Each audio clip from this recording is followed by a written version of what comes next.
And now, a word from our sponsor.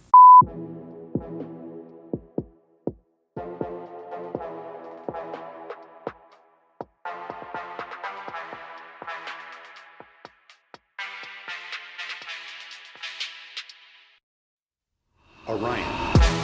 I want to share this idea with you, and I don't know that I've talked about this before, but it's literally a moment that changed my life. So years ago, I was reading a bunch of stories about the Desert Fathers, and you can look them up on the internet or whatever, find out who they are and stuff. But like, there was one story in particular that I read that really impacted me, and I wasn't really sure why. But the story was, going to read it here for you now. Abba Lot came to Abba Joseph and said, "Father, according as I am able, I keep my little rule and my little fast and my prayer, meditation, and contemplative silence. And as I am able, I strive to cleanse my heart of thoughts. Now, what more should I do?" The elder rose up in reply and stretched out his hands to the heavens, and his fingers became like 10 lamps of fire. He said, "Why not become fire?" For about 10 years, I went to a spiritual director who was someone I met with about once a month or so. And it was really a space for me to sort of like get coaching, to get like life advice, to talk about my heart and what was next in my life and sort of stuff like that. In that time, I would just bring up things that I was thinking about. And so when I read this, I brought this to my spiritual director, Rod, and I said, "This is hitting me so hard, this story of this idea of becoming fire, but like, what does that mean?" And Rod sits back in his chair and he goes, "Oh man, that's a great story. You should pray about that for like a year and see what comes up." Pray about it for a year? Like, no, I thought the idea here was like, I show up with like these like situations or questions and then you just like lay it out for me and tell me what it means. And he was like, "No, that's like, there's no good in that. Like, you need to pray about it and see what comes up for you." And so I did, and this is what I came up with. And this is the moment that literally changed my life, especially as an educator, but as a human being also. Since I was a little kid, kids would just talk to me. They would come over and try and play with me, and it was always someone that was younger than me, which can be a little bit awkward when you are young, because it's like you're 18 and at the food store with your mom and some kid comes over and starts talking to you.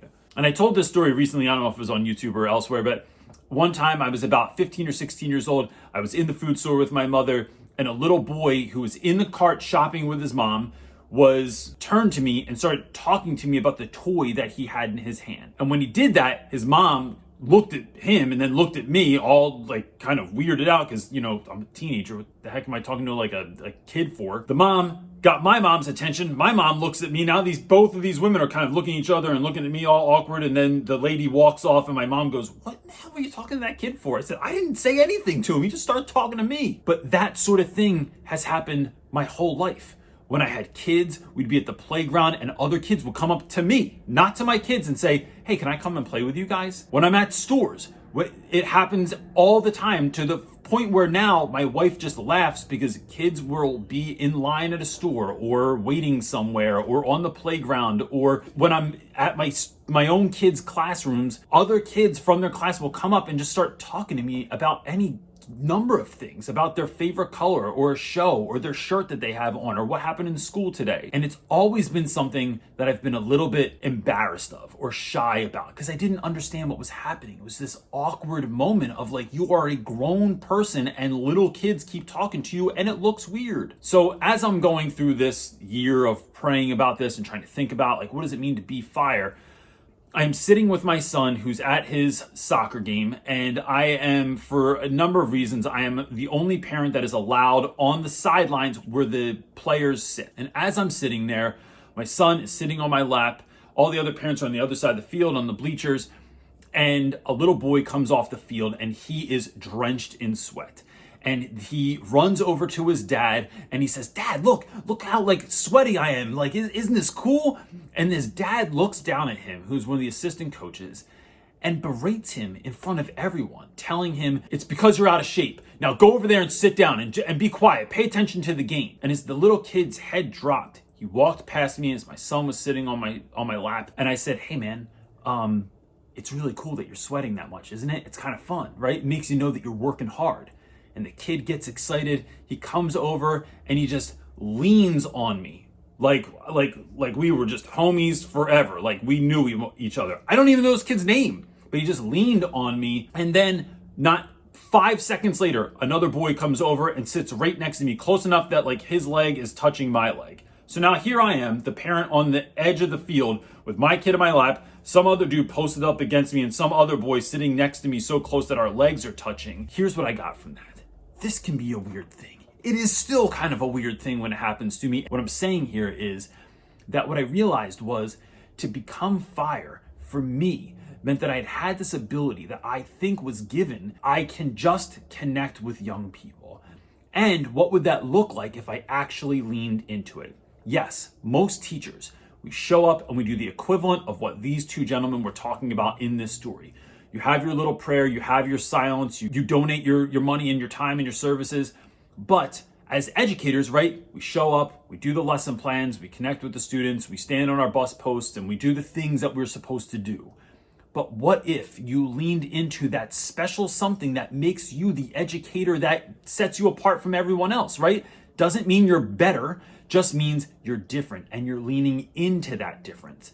And so when I started thinking about that as an educator and really like knowing that this was something that I did, that I could walk into any room where there was a problem and have a really good chance at helping with that issue, that I could walk in to any parent meeting or have a parent walk in on me and know that I can handle it because it's the student's success that's the only thing that's important to me, or it's the connection piece that I know is going to already be there, and that this is the gift that I was given. It's the reason I became a teacher. And so it did take me just under a year to come to that realization when that came to me. I think that so many of us have some gift that we were given, something that shows up in our lives again and again and again. And maybe you're a little bit embarrassed about it. Maybe it's a little bit weird. Maybe it's something that you were teased about when you were a kid, or that your family kind of like looks at you like, oh, doing that thing again, right? But what if